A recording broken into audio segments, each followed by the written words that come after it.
de diamantes que matou a Maria Antonieta. Não matou, mas ajudou.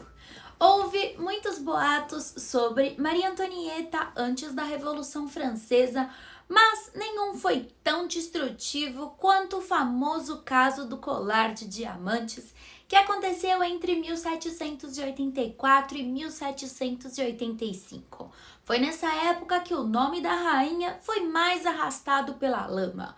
E tudo por causa de uma acusação de fraude que nem era culpa dela. Oi, coroados e curiosos, eu sou a Steph e hoje vamos ver esse caso que acabou afundando mais a reputação da Maria Antonieta. E a pobre não tinha nada a ver com isso e acabou pagando o pato.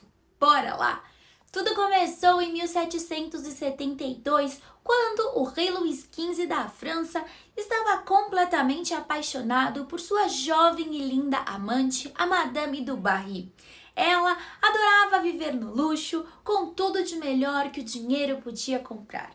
E para agradá-la, o rei Luís XV decidiu criar um presente extraordinário.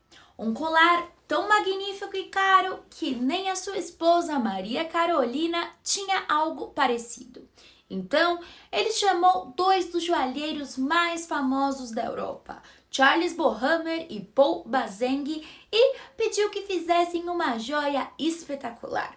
O projeto aprovado seria tão caro que custaria 2 milhões de libras da época, algo equivalente a 15 milhões de dólares hoje. Aí você imagina, um colar assim não ficaria pronto de um dia para o outro.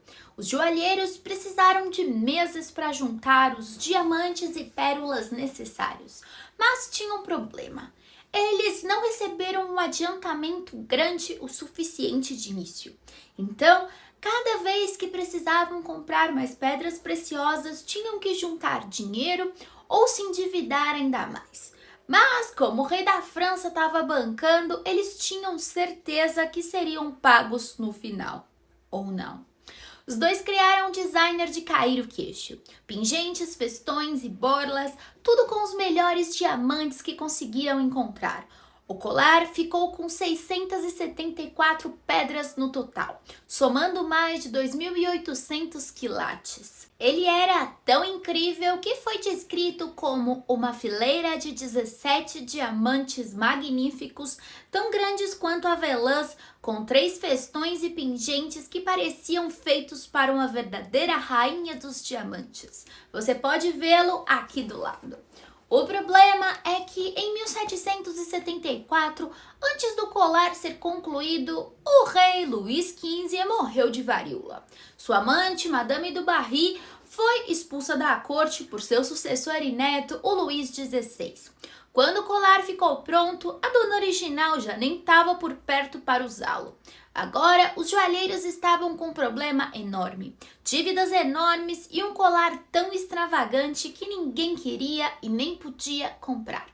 Em 1778, desesperados, eles tentaram vender o colar para o novo rei Luís XVI, sugerindo que ele desse de presente a sua jovem esposa Maria Antonieta. Luís XVI até ofereceu a joia à rainha, mas ela recusou. Apesar de ser lindíssimo, a Maria Antonieta disse que o colar parecia arreios de cavalo. E ainda comentou: precisamos mais de navios de guerra do que de colares. Ela estava se referindo a navios de guerra franceses com 74 canhões, mostrando que entendia as prioridades do reino, mesmo com sua fama de esbanjadora. Alguns diziam também que ela rejeitou o colar porque ele havia sido feito para Madame du Barry, de quem ela não gostava nem um pouco. Afinal, Madame du Barry era uma plebeia e ex-amante do falecido rei. Mas isso não desanimou os joalheiros. Em 1781, após o nascimento do filho de Maria Antonieta, eles tentaram de novo oferecer a joia à rainha e mais uma vez foram rejeitados. Infelizmente, para Maria Antonieta, havia alguém que estava acompanhando toda essa história com muito interesse e preparando um plano diabólico para se aproveitar da situação. Jean de Valois Saint-Remy, Nascida em 22 de julho de 1756 em Fontete, em uma família muito pobre. E aí que a confusão realmente começa. O pai da Jeanne, o Jacques, gostava de contar para todo mundo que quisesse ouvir que eles eram nobres de verdade. Segundo ele, a família descendia de um filho ilegítimo do rei Henrique II com uma amante chamada Nicole de Savony. Só que na prática, ele era um alcoólatra que vivia às custas dos outros, enquanto a mãe da Jeanne, Maria Josel, era uma simples criada. A infância da Jeanne foi dura. 3 dos seus irmãos morreram ainda pequenos, mas ela tinha 2 que sobreviveram: Jacques, o mais velho, e Marianne, a mais nova. Infelizmente, os pais eram bem negligentes e abusivos, então as crianças viviam com poucas roupas, descalças e eram obrigadas a mendigar por comida. Para piorar, a mãe da Jeanne fazia os filhos saírem às ruas gritando: "Tenham piedade de uma pobre órfã do sangue de Valois." Isso mesmo, a mulher usava as crianças como marketing para pedir esmola. Por sorte, a vida da Jeanne começou a melhorar. A família se mudou para Brassub Abbey e, de alguma forma, as crianças chamaram a atenção de Madame de Bolavires, uma senhora idosa e generosa. Essa madame decidiu ajudar e até contratou um ginecologista de Versalhes para confirmar que a Jeanne realmente tinha sangue real. Com essa prova, eles conseguiram uma pensão real para as 3 crianças. Na época, havia uma regra que permitia ajudar filhos de nobres empobrecidos. Então, Jeanne, Jacques e sua irmã passaram a receber uma graninha por ano e até tiveram acesso à educação. Jacques foi para uma academia militar, enquanto Jeanne e Marianne foram para um internato em Passy. A ideia era que elas virassem freiras em um convento chamado Longchamp, mas elas decidiram que a vida de clausura não era para elas e voltaram para o mundo comum. A condessa Jeanne era esperta e cheia de charme, então não demorou muito para ela conseguir um marido. Em 6 de junho de 1780, ela se casou com Nicolas de la Motte, que era oficial. Se foi amor verdadeiro ou não, ninguém sabe. O fato é que a Jeanne já estava grávida no dia do casamento. Depois, no dia 7 de julho, os gêmeos do casal nasceram e foram batizados como Jean-Baptiste e Nicole Marc de la Motte. Infelizmente, os 2 bebês morreram com poucos dias e Jeanne nunca mais teve filhos. Depois do casamento, os 2 resolveram adotar títulos mais chiques e começaram a se chamar Conde e Condessa de la Motte Valois. Afinal, Jeanne tinha essa ligação, mesmo que distante, com a nobreza. Só que viver como nobre não era barato. E ficou claro que o salário de oficial de Nicolas não seria suficiente para bancar esse estilo de vida. Foi então que Jeanne teve uma ideia brilhante: usar o seu sangue real para pedir mais dinheiro à família real. O plano era convencer ninguém menos que Maria Antonieta a aumentar a sua pensão. Naquele tempo, qualquer pessoa que estivesse bem vestida e se comportasse direitinho podia entrar no Palácio de Versalhes e até ver a família real. Jeanne achava que ela e Maria Antonieta podiam se entender, afinal as 2 eram mulheres. Mas, infelizmente, a rainha não quis saber dela, já que ela não era muito fã de socializar, especialmente com gente como Madame du Barry, por exemplo. A Maria Antonieta não suportava mulheres que não seguiam a ideia tradicional de esposa fiel e casada. Então, quando ouviu falar que Jeanne levava uma vida bem fora dos padrões, ela já ficou de nariz torcido. Jeanne e seu marido Nicolas perceberam bem rápido que casamento não era a onda deles, mas como não podiam simplesmente se separar, continuaram morando juntos. Só que Jeanne não quis saber de tristeza e arranjou um amante, um oficial do exército chamado Rétaud de Villette, que por acaso era colega do marido dela. Dá para imaginar o climão? Maria Antonieta ouviu todos esses rumores e obviamente não queria se envolver com Jeanne. Agora, a rainha Maria Antonieta já não era muito amada pelo público e em 1783 Jeanne conheceu um cara que ia mudar a sua vida, o cardeal Louis de Orléans. Ele era de uma família importante, filho do duque de Montesbason e bispo de Estrasburgo. Só que, olha só, apesar de ser um bispo, Rohan era tudo menos religioso. Ele adorava luxo, festas e tinha a fama de viver cercado por mulheres. Mas ele também sonhava em ser político, mas não estava rolando. Por quê? Ele tinha arrumado briga com a mãe da Maria Antonieta, a rainha Maria Teresa da Áustria, por causa de uma treta política envolvendo o casamento da Maria com Luís XVI. Resultado, Maria Antonieta não gostava nada dele.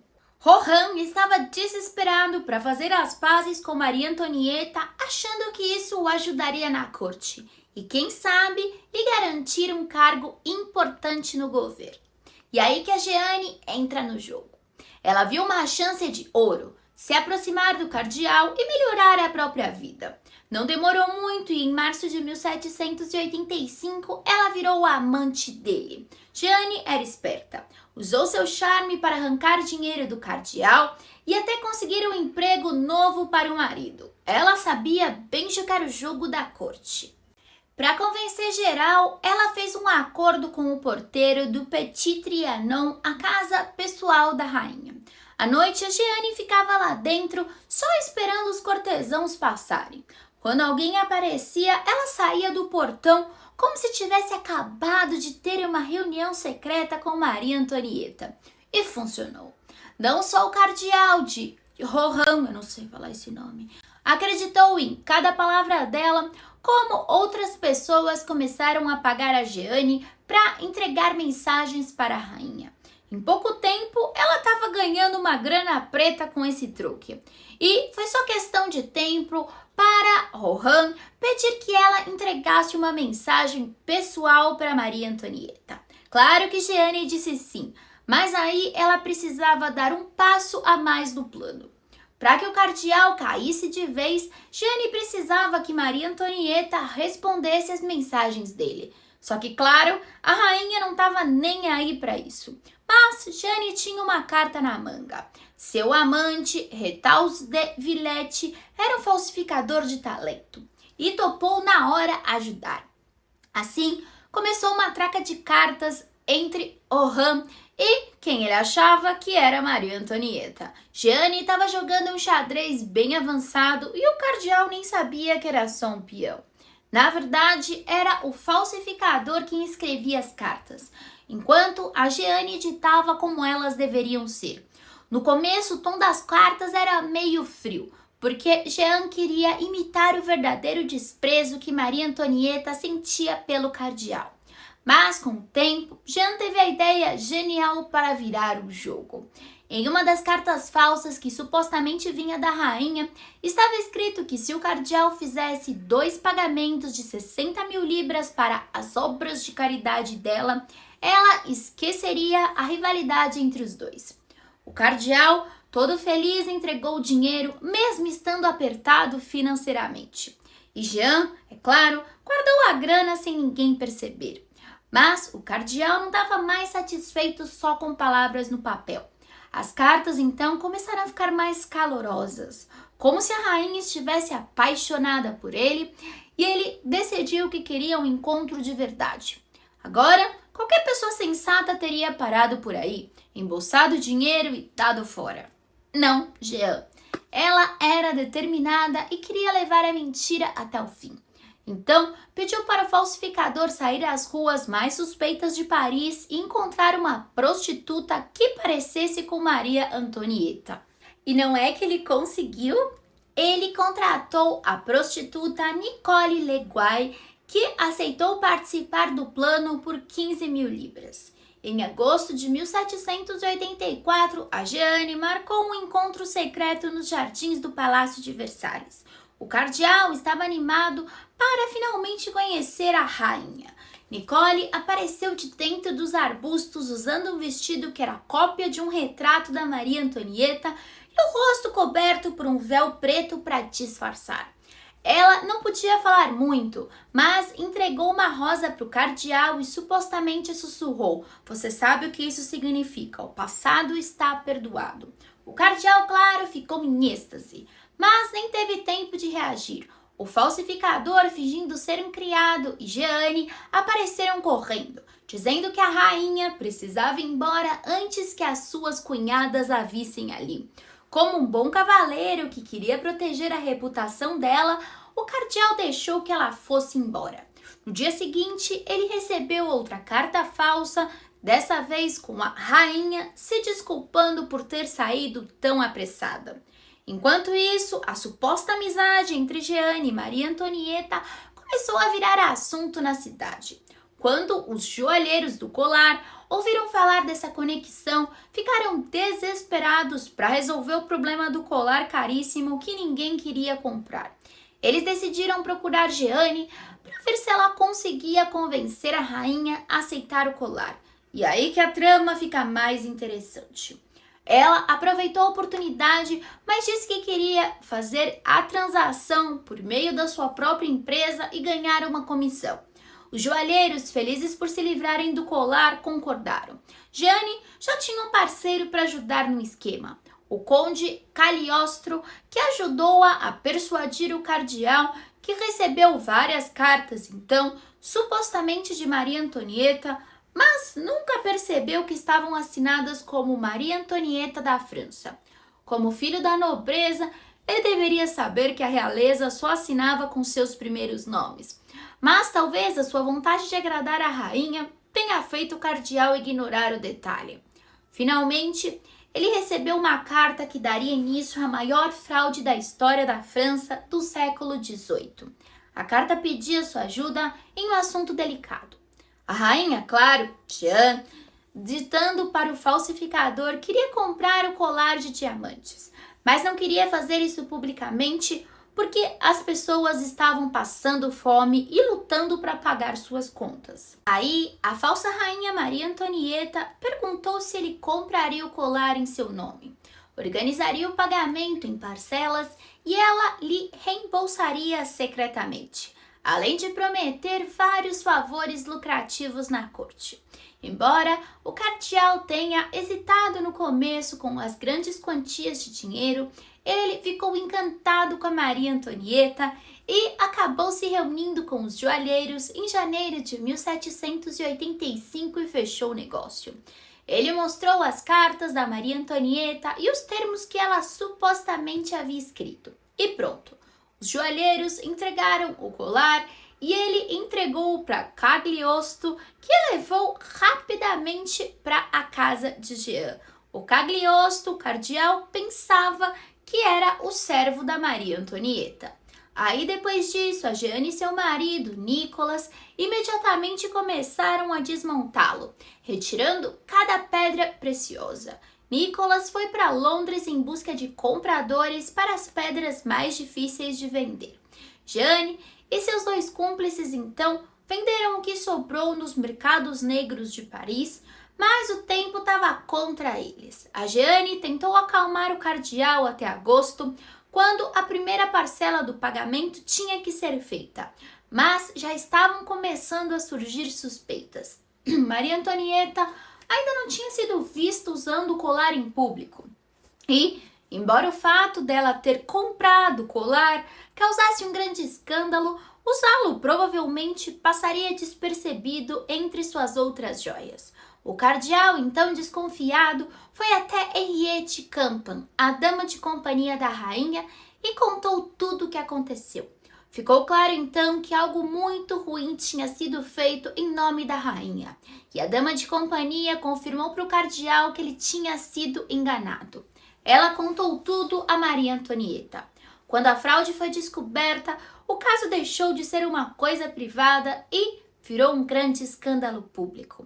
O cardeal do Rohan foi o primeiro a ser interrogado com rigor pelo rei Luís XVI em 15 de agosto de 1785, antes de ser preso na famosa Galeria dos Espelhos.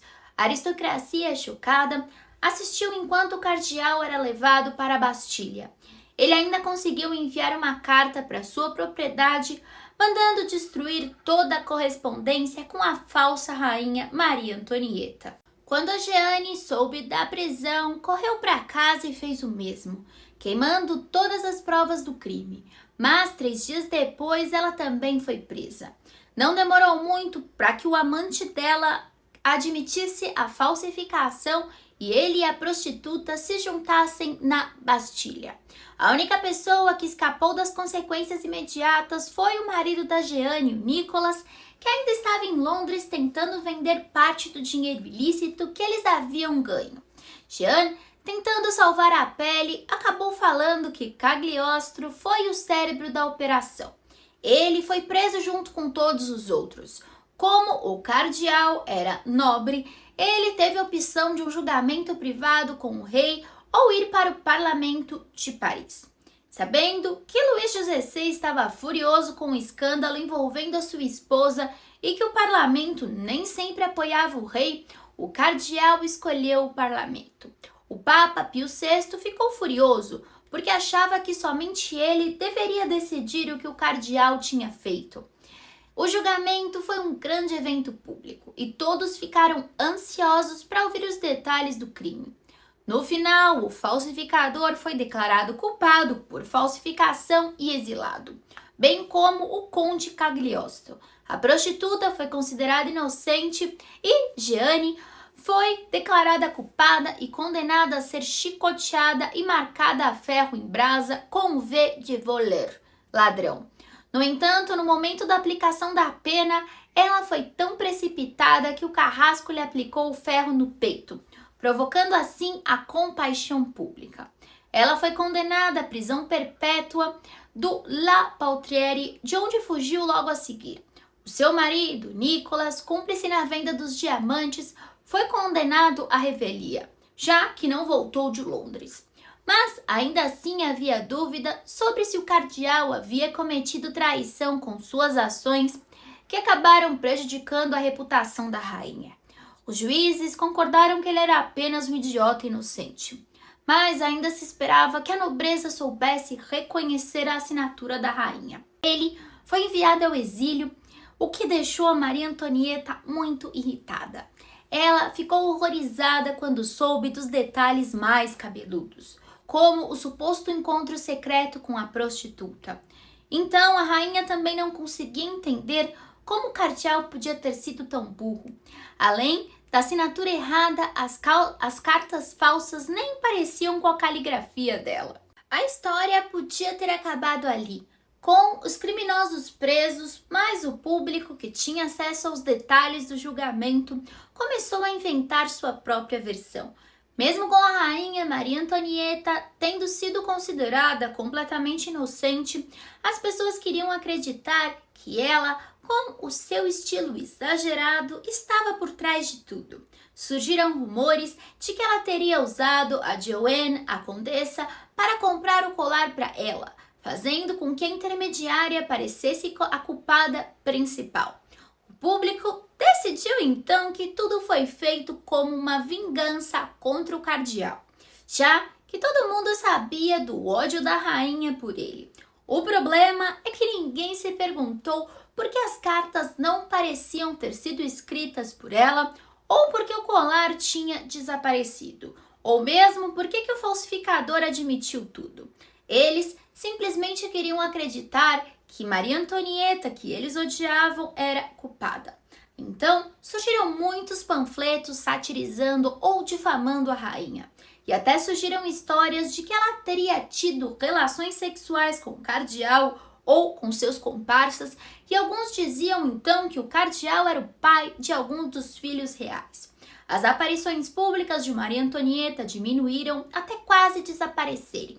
E ela e seu marido, o Luís XVI, se isolaram cada vez mais, vivendo em uma bolha segura em Versalhes. Embora o escândalo do colar de diamantes não tenha sido a causa principal da Revolução, ele certamente foi um dos estopins que fez o fogo da ira do público começar. Para piorar ainda mais a situação, em 1789, a Jeanne, que fugiu e estava em Londres, publicou suas memórias, tentando justificar suas ações no crime do colar de diamantes. Nas memórias, ela espalhou ódio contra Maria Antonieta, mentindo descaradamente e jogando a culpa na rainha. Ela admitiu apenas ter sido amante do cardeal. Parecia então que todos haviam escapado impunes, enquanto a inocente rainha francesa levou toda a culpa. O cardeal viveu de forma tranquila no exílio, mas depois foi eleito para o Estado-Geral, que mais tarde se tornaria a Assembleia Nacional. Ele era bastante popular, mas renunciou quando se recusou a jurar a Constituição Civil do Clero, decidindo deixar a França e ir para a parte alemã da sua diocese Étretat. Jeanne, depois de publicar brevemente suas próprias memórias sobre o caso, simplesmente desapareceu. Aí, ela morreu em Londres em 23 de agosto de 1791, após cair da janela de seu quarto. As pessoas acreditam que ela foi assassinada pelos realistas, mas provavelmente ela se jogou tentando fugir de quem ela devia. Não muito depois do escândalo do colar, o rei Luís XVI e sua esposa, Maria Antonieta, e seus filhos foram colocados em prisão domiciliar em 1792. Em outubro de 1793, Maria Antonieta foi acusada de alta traição, conspiração contra o Estado, envio de dinheiro para a Áustria e incesto com seu filho. Então, no dia 16 de outubro de 1793, Maria Antonieta foi levada em uma carroça para uma jornada de 1 hora até a Praça da Revolução, onde enfrentaria o seu destino e foi decapitada. Seu corpo foi jogado em uma cova sem nome no cemitério de Madeleine, até ser exumado durante a restauração dos Bourbon em 1815 e enterrado novamente junto com os restos de seu marido na Basílica de Saint-Denis. Os únicos sobreviventes do caso foram os diamantes, que desapareceram em mãos misteriosas e nunca mais foram encontrados. E eu espero que você tenha gostado desse vídeo. Aproveita e segue aqui para mais curiosidades históricas. Nós temos vídeos todos os dias às 19 horas. Um beijo e até o próximo vídeo.